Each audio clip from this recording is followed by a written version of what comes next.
Waktu itu kita juga sampai ngirim ke Papua. Nah pas sampai Papua itu, jadi jilbabnya itu harganya 30.000 satunya. Kita kalau ngirim 2 jilbab. Sampai Papua itu, ternyata jilbab yang kita berikan itu dijual. Misalnya nih ya, ada teman-teman FMM gitu kan, punya teman gitu baru mau pakai jilbab, tapi mereka baru hijrah, tapi nggak punya jilbabnya. Request aja DM langsung, serius dikirimin. 100% gratis. Sebelum nikah tuh syaratnya dia harus mendukung kita peduli jilbab. Iya pas lagi masa tarung sama calonnya masing-masing itu udah syarat sama calon. Salah satunya. Mau ngedukung nggak? Kita ada gerakan ini loh. Gitu. Mau pakai jilbab nggak? Gitu. Enggak. Oh enggak. Iya.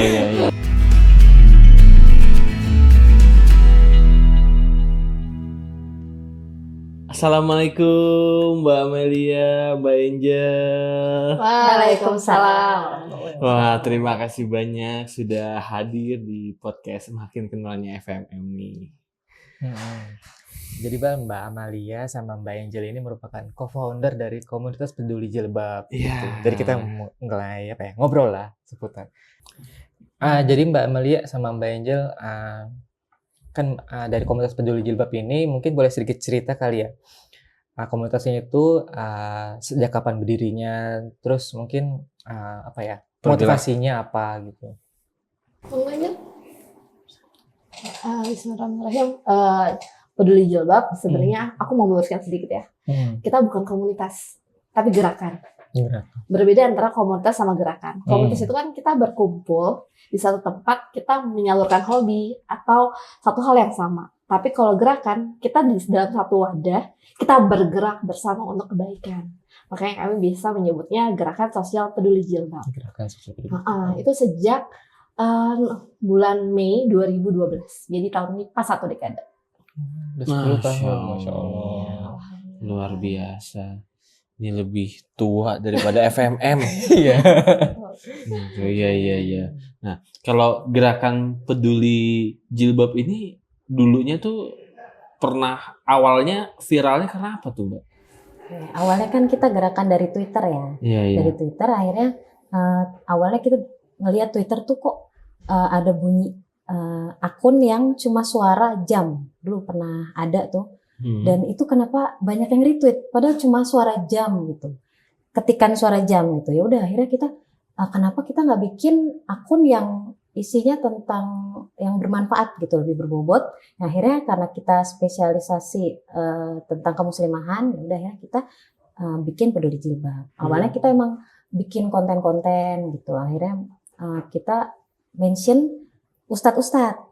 Contohnya Salim Afila, Felix Xiao gitu. Kita mention bahwa kita berbagi jilbab gratis gitu. Akhirnya di-retweet dan alhamdulillah banyak yang aware, akhirnya banyak yang follow dan banyak yang suka juga dengan konten kita. Konten kita di-retweet juga dan akhirnya alhamdulillah viral dari situ. Gitu. Oh, gitu. Iya. Mungkin kalau misalnya gerakan peduli jilbab ini kegiatannya itu apa aja gitu, mungkin dari awal berdiri sampai sekarang. Jadi di awal itu kan kita fokusnya bagi-bagi jilbab nih. Dari bulan Mei 2012 sampai bulan Agustus 2012 itu kita cuman bagi-bagi jilbab aja secara sporadis. Waktu kan kita kayak cuman semangat. Jadi ada yang minta kita kasih tanpa syarat apapun. Waktu itu kita juga sampai ngirim ke Papua. Nah pas sampai Papua itu, jadi jilbabnya itu harganya 30.000 satunya. Kita kalau ngirim 2 jilbab. Sampai Papua itu, ternyata jilbab yang kita berikan itu dijual. Dijual. Bayangin gimana ya. Kita udah ngasih ke sana, udah gitu ongkirnya. Dan jilbab syar'i dulu tuh masih langka. Enggak, 2012. Iya. Pas sekarang udah banyak ya semua orang gitu. Iya. Tapi kalau 2012 itu orang masih susah mencari jilbab syar'i. Jadi kita ngirim ke sana, ternyata di sana dijual. Akhirnya kita mulai cut dulu nih. Kita harus membangun sistem yang baik. Akhirnya kita bikinlah divisi-divisi, kita bikin tim juga solidaritas peduli jilbab, kita bikin sistem yang baik. Maka sejak bulan Agustus itu kita mulai untuk bergerak secara sistematis lah. Gitu. Akhirnya sekarang kita punya ada kegiatan kayak kemarin yang bencana gitu, ada permintaan bencana yang paling besar itu kita ke Palu waktu itu. Palu itu kan lantak sekali ya. Kita sampai kirim tim ke sana juga. Itu sampai kita bayar over bagasi puluhan kilo, cuman buat baju jilbab. Jilbab isinya jilbab. Yes. Dan kita kalau ngasih itu Mas 100% baru. 100% baru. Jadi nggak nerima layak pakai. Masih diplastikin. Masih diplastikin. Iya, Dan ngasih iya, itu iya. kayak lengkap dari atas ujung kepala sampai ujung kaki. Jadi dari ciputnya, Oh. kaos kakinya, celana panjang Mansetnya. dalamannya gitu. Oh, ada gamisnya juga Iya, gitu. betul, semuanya. Iya, iya. bahkan Jadi bukan cuma jilbabnya aja ya. Iya. kayak orang lagi kena bencana itu kan mereka nggak sempat nyari ya. Benar, benar. Matching-matchingin gitu nggak Iya. sempat. Dan kalau untuk bencana kita punya spesifikasi harus jilbab yang langsung pakai. Karena mereka nggak punya peniti buat pakai-pakein kan. Iya, Mereka betul. ribet-ribet gitu. Udah gitu bahannya harus yang nyerap keringat karena kita nggak tahu mereka di pengungsian berapa lama. Jadi kita nggak cuma mikirin jilbab ini bagus dan sampai ke mereka, tapi juga harus nyaman buat mereka pakai. Wah, luar biasa. Itu buat yang bencana gitu. Bencana. Selain itu juga kita menerima permintaan donasi. Jadi misalnya nih ya, ada teman-teman FMM gitu kan, punya teman gitu baru mau pakai jilbab, tapi mereka baru hijrah tapi nggak punya jilbabnya, request aja DM langsung, serius gitu. dikirimin, Oh, 100% gratis, 100% gratis. Iya, asal iya, iya. dipakai. Asal dipakai bukan dijual. Jual, Iya. betul. Iya, iya. Mas Andre mau pakai jilbab? Salah ya. Iya. Nah, itu waktu di Papua itu gimana cara mengetahui kalau Iya. misalkan jilbab yang dikirim ternyata dijual? Jadi gini kan, waktu itu kami ngirim ke sana, Kak, aku sangat ingat karena ongkirnya mahal banget ya. Terkesan sekali itu ya. Jadi jilbabnya itu harganya 30.000, ongkirnya itu 82.000. 1 kilonya. 1 kilo. Makanya waktu kita ngirim cuma bisa 2-3 piece karena mahal banget ke sana kan. Jadi kita waktu ada permintaan 2-3 donasi ke sana, kita kirimin, tiba-tiba ada yang nanya, "Mbak, ini dijual harganya berapa sih dari Peduli Jilbab Pusat?" Bingung dong. Enggak, ini kan kita donasi gratis. Enggak, ini di sini dijual kok. Akhirnya difotoin lah. Dan kita lihat itu punya kita karena kita pakai buklet. Jadi kita ada buklet tutorialnya. Jadi mereka nggak cuma dikasih tapi juga ada edukasinya. Edukasinya. Iya. Itu beneran punya kita. Dari situ kita mulai mengusut. Tapi ini nggak ngaku lah. Orang yang melakukan hal itu nggak ngaku. Akhirnya udah cut situ saat itu. Iya, iya, iya, iya, iya, iya. Itu ada ciri khas tersendiri nggak sih jilbab atau satu set itunya dari gerakan peduli jilbab? Tergantung sponsor. Oh. Kalau misalnya sponsor yang lagi ngasih brand A gitu, kan kadang kita juga kerjasama sama beberapa brand yang mereka punya kepedulian juga ya. Kita juga kerjasama kayak waktu kemarin ke Palu itu luar biasa. Lebih dari 10 brand itu mereka tuh luar biasa yang ngasihnya semua tuh baru, wangi, cantik-cantik banget. Kita yang nyortir donasi sampai yang, Masya Allah, kita packing bener. Masya Allah. Tapi nggak khilaf kan? Enggak. Kan nggak buat kita. Iya, iya. Kita akhirnya beli ke brand tersebut kan. Jadi kalau untuk ciri khas biasanya kita kasih buklet. Jadi dalam satu paket itu ada bukletnya bagaimana jilbab syari itu, ibaratnya mereka nggak cuma dikasih tapi juga diedukasi. Habisnya ada pin peduli jilbab dikasih. Oh, iya, iya, iya. Wah, pinnya bisa nyala itu ya? Oh, itu bukan bagian dari pin. Oh, iya, iya, iya, iya, iya. Nah, itu kan tadi ada sponsor ya yang apa namanya yang Ikut mendonasi. iya ikut mendonasikan jilbab-jilbabnya, gamisnya gitu kan. Selain dari sponsor itu dari mana tuh pengumpulannya? Dari kita juga buka donasi di itu tempat lain ya. Kayak misalnya orang bisa transfer ke kita gitu. Jadi dalam bentuk uang. Jadi kita bisa belikan misalnya butuh kemarin seperti acara yang ODOJ pernah ada di Istiqlal. Nah, kita juga buka booth di sana dan kita bagi-bagi juga. Nah, itu kita beli sendiri. Kita beli sendiri jilbabnya dan kita bagi-bagiin di sana. Gitu. Iya, iya, iya. Makanya sekarang jadi yayasan ya. Iya. Iya, iya, iya, iya. Luar biasa. Nah, kalau misalnya gerakan peduli jilbab ini kan punya 3 divisi ya. Nah, jilbab share, jilbab care, sama divisi humas gitu ya. Nah, mungkin boleh sedikit cerita mungkin dari tiap-tiap divisi itu apa dan tugasnya seperti apa gitu. Ya, jilbab share itu kan sharing. Jadi kita berbagi ilmu. Jadi kita mengedukasi, jadi mengisi-ngisi acara. Waktu itu pernah kita mengisi di kantor-kantor, di sekolah-sekolah, di acara-acara, dan kita diundang dan kita memberikan edukasi tentang kewajiban jilbab syar'i, tentang kemuslimahan. Kalau jilbab care itu caring. Nah, ini bagian yang bagi-bagi jilbab tadi. Bagi-bagi jilbab. Nah, bagi-bagi jilbab bisa jilbabnya saja atau satu paket. Nah, itu jilbab care. yang satu lagi humas, hubungan masyarakat. Nah ini membagikan informasi baik tentang acara-acara berjilbab bisa dilihat di media sosial atau di Twitter, di Instagram gitu, di Facebook, dan itu bisa berbentuk artwork, konten dan caption gitu. Iya iya iya iya iya iya. Kalau misalkan visi dan misi dari gerakan peduli jilbab ini apa sih untuk muslimah di luar sana? Jadi kita menyederhanakan aja gitu. Maksudnya kalau visi misi secara struktural itu ada panjang lebar gitu. Panjang lebar. Iya. Karena Ada limitnya. itu untuk kebutuhan dokumen gitu kan. Namun untuk simpelnya adalah kita membumikan jilbab syar'i. Jadi di dalam peduli jilbab itu sendiri juga kita menemukan berbagai macam teman-teman dengan latar belakang yang berbeda-beda gitu. Jadi ketika semangatnya sama-sama membumikan jilbab syar'i, maka insya Allah kita bisa jalan bareng-bareng membumikan jilbab syar'i. Masya Allah. Iya iya iya iya. Ya, ini penting banget sih nih gerakan ini kayak kan banyak gerakan di luar sana gitu. Ini kayak melengkapi puzzle yang kurang gitu loh. Luar biasa. Itu nih Mas, mau sedikit cerita ya. Iya. Nah ini, jadi dulu tuh pas awal 2012 kita sempat dicibir. Ngapain ngurusin jilbab orang? Orang tuh udah pada tahu jilbab itu wajib. Ada pokoknya suara-suara sumbang yang kayak udahlah bubar aja peduli jilbab. Iya, kalau nggak salah tuh sempat viral ya gitu ya, sempat jadi Iya, omongan betul. juga waktu itu. Karena kan mereka berpikir bahwa semua orang sudah tahu gitu. Tapi nyatanya sampai saat ini kita mengedukasi itu masih banyak loh yang nggak tahu tentang Al-Azhar ayat 59, An-Nur ayat 31. Bahkan mereka tahunya jilbab itu hanya untuk orang yang sudah baik, bukan untuk yang sudah balik gitu. Jadi makanya sekarang kalau dengar kayak gitu sih kita udah kayak mereka lebih nggak tahu segmen dakwah kita gitu kan. Kalau dulu ya baper lah. Iya. Kalau sekarang mah udah biarin aja. Udah biarin aja ya. Udah satu dekade.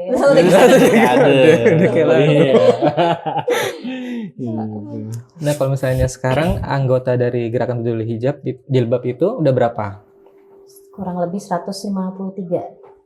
Itu di Mencar, nggak Mencar. hanya di Jakarta aja. Iya. Ada yang di Jerman, ada yang di Taiwan, Oh, ada yang di luar gitu. negeri, Ada yang di Malaysia. ada di Malaysia. Dan di seluruh Indonesia. Oh, kok bisa orang luar sana juga ikutan gerakan peduli hijab? Emang cara daftarnya gimana tuh? Jadi sebenarnya itu kita punya proses seleksi yang lumayan panjang.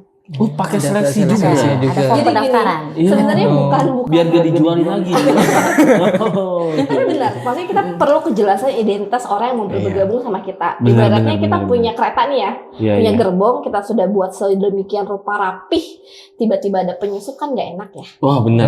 Jadi pas benar. orang itu masuk, kita harus tahu nih latar belakangnya apa, dia ngaji atau enggak, ataukah dia baru hijrah. Biar kita juga dari tim pusat kita tahu bagaimana nge-treat orang-orang ini. Kan satu orang sama orang lain itu kan beda ya caranya gitu. Benar. Apalagi kita berhadapan sama perempuan semua. Iya, iya. 153 itu perempuan. Coba bayangin kalau mereka lagi baper bareng-bareng. Waduh, Indonesia bubar. Makanya jadi itu untuk menyeleksi gitu. Kira-kira yang mana yang bisa jalan bareng sama kita gitu. Oh, iya. Berarti ntar ada interviewnya gitu nggak sih? Atau Iya, jadi kita ada seleksi data dulu. Dari seleksi data itu mereka ada interview secara online. Kalau ada regionalnya aktif, mereka bisa interview secara offline. Habis itu mereka ada penugasan dulu. Kayak bener nggak sih mau masuk peduli jilbab gitu. Jadi karena susah masuknya, mereka merasa punya effort buat masuk, mereka susah untuk keluar. Lah terus yang tadi kan ada di luar negara ya, luar Indonesia gitu kan. Nah itu gimana tuh? Boleh diceritain nggak? Dulunya mereka di sini. Ada yang dari Tangerang, akhirnya ikut suaminya ke Jerman. Ada yang di Batam ya. Batam akhirnya ke Malaysia. Gitu. Ada yang di Taiwan dari Depok ya. Dari Depok ke Taiwan. Gitu. Jadi akhirnya Mencar, dan di sana mereka juga bikin event sendiri. Oh, wah luar biasa. Gerakan peduli jilbab mendunia. Woi. Luar biasa. Nah, kalau dari Mbak Amalia sama Mbak Angel ini kan co-founder ya gitu. Udah 1 dekade di gerakan peduli jilbab ini gitu. Ada suka duka nggak sih gitu selama berjuang di gerakan ini gitu? Sukanya sih sukanya dulu ya. Sukanya itu Masya Allah, ini sebenarnya kayak kita dreams come true ya. Dulu kita pernah bermimpi bahwa ada muslimah, segolongan muslimah yang kita fokus untuk menjaga biar kita tuh nggak futur atau lemah iman, turun iman ketika kita setelah kuliah. Di kampus, di sekolah kan kita ketemu ada rohis-rohisnya ya. Jadi kita kejaga di sana. Tapi setelah kuliah, setelah sekolah selesai, biasanya kan turun juga ya. Iya. Biasanya kita melihat tuh dimulai dari jilbabnya. Jilbabnya sudah makin pendek, kemudian sudah pakai celana yang ketat, lama-lama itu lepas. Nah, dulu kita sempat ngobrol, kita satu kamar kosan. Jadi kenapa berdua? Karena kita sekamar. Bikin peduli jilbab itu akunnya tuh bikin di kamar kosan. Di kamar kosan. Oh, idenya juga dari Di kamar kosan. ya. Oh, iya. Ini Jadi kita teman kuliah apa gimana ceritanya? Iya, beda jurusan. Satu kampus tapi beda jurusan. Oh, satu kampus beda jurusan, tapi Iya. satu gerakan. Iya.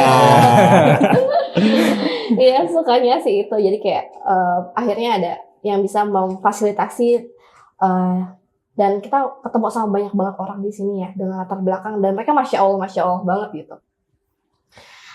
Terus kemudian kita jadi punya teman di mana-mana. Mau ke Batam ada teman di sana, mau ke Palembang ada, bahkan mau ke Kalimantan. Kayak waktu kemarin ke Malaysia kita ada kongres di sana, ada tim peduli jilbab yang ke sana diutus. Di Malaysia pun kita ada pasukan di sana kan, jadi mereka bisa menyambut gitu. Iya. Bikin kongres loh. Luar biasa. Jadi berasa ini sih persaudaraan ya, maksudnya ukhuwah Iya. Islamiyahnya, maksudnya kita ukhuwahnya bukan lagi karena satu kampus, Iya. karena satu daerah, tapi ya memang karena Allah gitu, berasanya Iya. di situ. Gitu. Karena gerakan kebaikan ini Yes, ya. betul. Wah, luar biasa.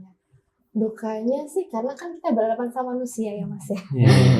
Maksudnya kadang kala kan manusia itu terus berubah ya, Iya. berproses. Hari ini aku kenal, misalnya sama Angel aja lah. Heeh. Hari ini aku kenal Angel seperti ini. Kemudian misalnya besok Angel udah agak berubah lagi gitu. Oh, manusia emang kayak gitu, Mbak. Ya, itu ya. Makanya jangan jadi manusia. Oh, salah ya.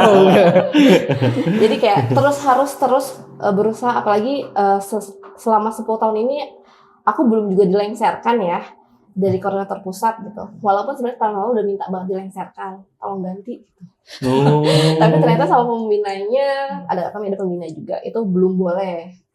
Karena masih baru selesai pandemi kan, khawatirnya kalau langsung diganti nanti goyang gerakannya. Gitu. Oh. Tunggu settle lagi dulu nih baru mau diganti. Jadi 10 tahun itu ngerasa ini sih belajar banget buat nahan diri, sabar, ridho sama takdir gitu. Maksudnya ada orang silih berganti keluar masuk ya. Kadang ada pula yang ketika keluar jilbabnya udah nggak ada gitu. Itu kan sedih ya. Maksudnya iya. kalau dia keluar kemudian dia digerakkan kebaikan lainnya itu kita nggak masalah sama Iya, sekali. iya, Tapi iya. ketika dia keluar Melepas jilbabnya. itu gitu. sakit. Sedih. Itu berasa apa ya? Kayak Dikhianati. iya. Kayak dulu bareng-bareng kan menciarkan tentang jilbab, sekarang berbeda. Iya, berbeda jalan. Iya, benar. Nah, kalau misalnya boleh tanya sedikit, sekarang kan mulai berdirinya gerakan peduli jilbab ini kan dari awal kuliah gitu ya, dari pas kuliah bikinnya. Nah, kalau sekarang ini kesibukannya apa ya Mbak Amalia sama Mbak Angel ini? Kita kebetulan ibu rumah tangga, tapi kita juga suka aktif di media sosial, bikin konten creator. Iya. Karena kan gerakan peduli jilbab ini kan sudah besar dan butuh waktu untuk manage itu gitu kan sehari-harinya gitu kan. Gitu. Suami ngedukung. Kalau nggak ngedukung kita nggak di sini hari ini. Oh iya juga benar, sih, benar, betul. Benar. Waktu itu kan kita belum nikah. Iya. Sama waktu itu saya juga belum nikah. Nah, pas kita sebelum nikah tuh syaratnya dia harus mendukung kita di peduli jilbab. Jadi pas iya, lagi iya. masa-masa taruh sama Iya. calonnya masing-masing itu udah syarat sama Itu syaratnya calon. salah satunya. Iya. Mau ngedukung nggak? Kita ada gerakan ini loh. Oh, gitu. gitu. Mau pakai jilbab nggak? Gitu. Enggak. Oh enggak. Iya. Nah, berarti kan kalau misalnya Mbak Amalia ini kan sama Mbak Angel apa ya, kesibukannya sekarang ibu rumah tangga gitu ya. Ibu rumah tangga terus ngerjain ini selama 10 tahun gitu ya. Nah, tadi juga Mbak Amalia juga nge-mention ya dari bawah itu pengen pergantian pimpinan gitu. Nah,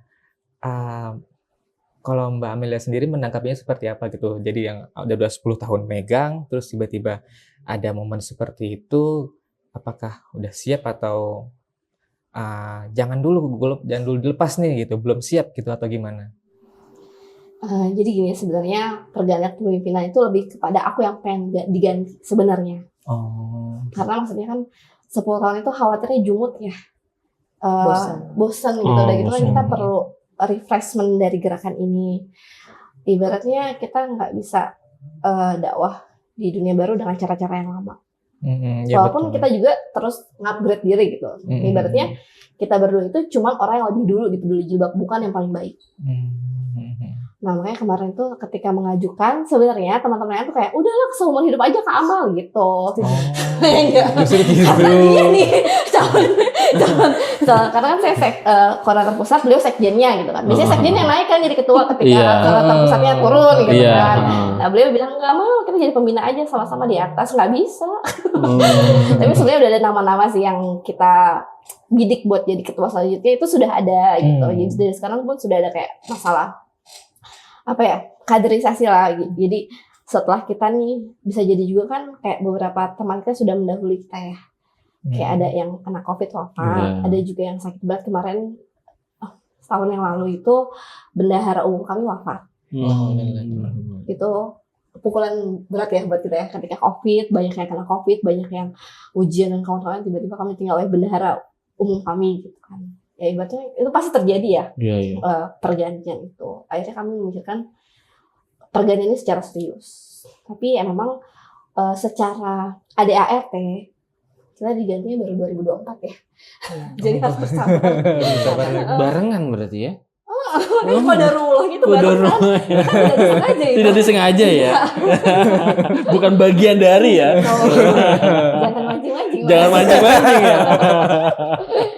Nah, cita-cita nih dari Mbak Amalia sama Mbak Angel nih terhadap gerakan peduli jilbab ini nih, apa nih yang belum terrealisasikan? Sebenarnya ketika kita datang ke sini kita bilang, Jel, kayak kita bisa Jel satu gedung kayak gini Jel. Jadi kita pengen banget punya Muslimah Center. Jadi ibarat itu kan Muslimah tuh kadang-kadang mereka pengen bikin acara bingung tempatnya gitu. Nggak semua masjid welcome sama acara-acara yang di luar DKM mereka. Terus ada juga yang kayak Muslimah di luar kota, mereka mau nginep di hotel, tapi mereka khawatir hotel itu banyak maksiatnya gitu kan. Jadi kayak pengen punya satu Muslimah Center di mana itu ada lengkap gitu, ada buat penginapan muslimahnya, ada studio seperti ini juga gitu. Itu mimpi besar kita, terus kita bilang waktu itu ya di TBS Simatupang bisa lah ya, bismillah. Nggak tahu gedung yang mana ya. Iya. Mimpi ya. Nggak salah. Nggak Nggak salah. Gratis kok. Iya. Karena 10 tahun yang lalu pun kita nggak kebayang kita akan seperti ini saat Iya. ini. Iya. Kita cuma waktu berpikirnya gimana biar ini bisa bermanfaat bagi orang lain, biar orang yang mau pakai jilbab itu ada supportnya. Jadi kan ada sebuah hadis ya. Hadis itu yang cuman tenar di depan, tapi belakangnya nggak tenar.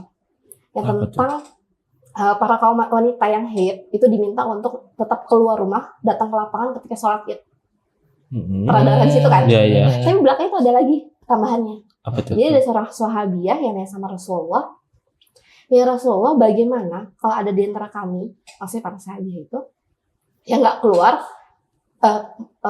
itu tapi nggak pakai jilbab karena nggak punya jilbabnya. Ditanya tuh Rasulullah saat itu. Apa jawaban Rasulullah? Pinjamkanlah. Kalau jilbab ini nggak penting, jilbab ini nggak wajib, jilbab ini nggak seurgen ini, nggak mungkin Rasulullah sampai minta si sahabiah ini untuk meminjamkan. Iya. Itu jadi kayak spirit kita gitu. Jadi kalau kita mau ada yang bilang, wah kan dulu ya, wah bid'ah nih, gitu kan, wah ngada-ngada nih bagi-bagi jilbab. Pas kita belajar lagi ternyata itu spirit kita adalah spirit yang dulu Rasulullah pernah sampaikan ternyata gitu. Ada hadisnya, silahkan dicari. Iya. Nah, berarti kan Mbak Amalia sama Mbak Angel ini sahabatan udah lama ya? Dari kuliah. Iya, dari kuliah kan? Dari kuliah. Nah, itu pernah nggak sih berantem gitu kan dan impactnya itu ke gerakan peduli hijab ini gitu, peduli jilbab ini gitu? Aku pernah menjawab. Iya, aku aja gimana? Oh, salah ya. Juga tuh pas Angel baru nikah. Sebenarnya sih wajar ya pengantin baru ya. Udah nikah belum? Udah Kan? Nah, udah. pengantin baru tuh bisa punya waktu ya sama Iya. kayak untuk menyusun keluarganya lah. Iya. Angel sempat hilang waktu itu. Ghosting. Jadi Angel waktu sempat hilang beberapa saat gitu. Jadi merasa kayak kan ini kan kita mau bangun berdua, aku sih yang merasa ditinggalkan gitu sama Angel. Tapi alhamdulillah itu sebentar. Aku sampai nggak inget loh. Karena aku ditinggalkan. Sakitnya tuh di sini. Alhamdulillah waktu itu sih kayak kan karena kita coba untuk ridho dulu gitu. Maksudnya kondisinya Angelnya kan lagi jadi pengantin baru ya. Jadi kan dia bahkan tidak merasa sampai saat ini kan. Tidak merasa meninggalkan.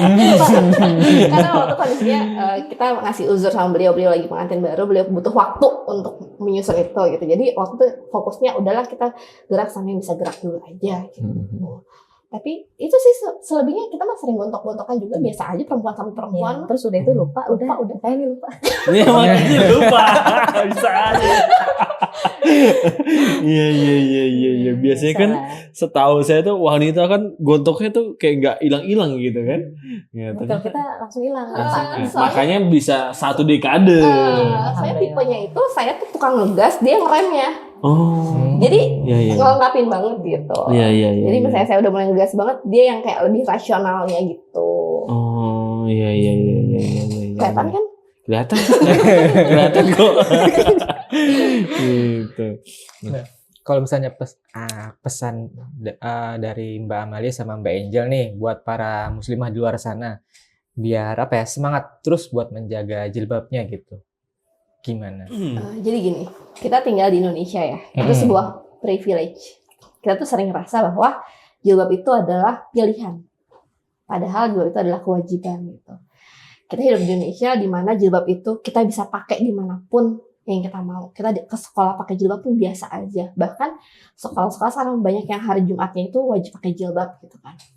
Dulu tahun 80-90-an para pendahulu kita gitu, para muslimah-muslimah yang tahun segitu masih sekolah kayak Bunda Helvitiana Rosa, Bunda Asma Nadia gitu. Mereka merasakan bahwa jilbab itu susah dipakai bahkan di sekolah gitu kan. Nah, kita sekarang sudah merdeka berjilbab. Dan itu adalah sebuah privilege. Kita tinggal di Indonesia. Jadi, kalau alasannya jilbabin hati dulu, itu menurut saya itu adalah sebuah pembenaran atas keengganan untuk berjilbab.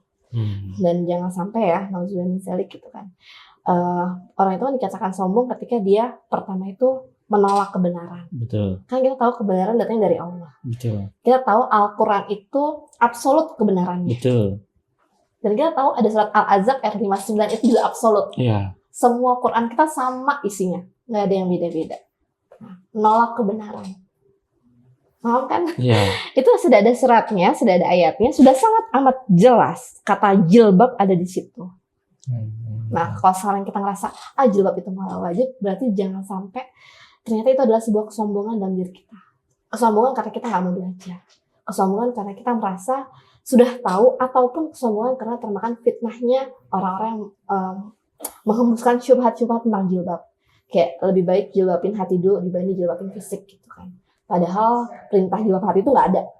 Gimana cara jilbabin hati? Hatinya dibongkar, dioperasi gitu, dikeluarin, dijilbabin kan nggak ada. Yang ada perintah jilbabin fisik gitu.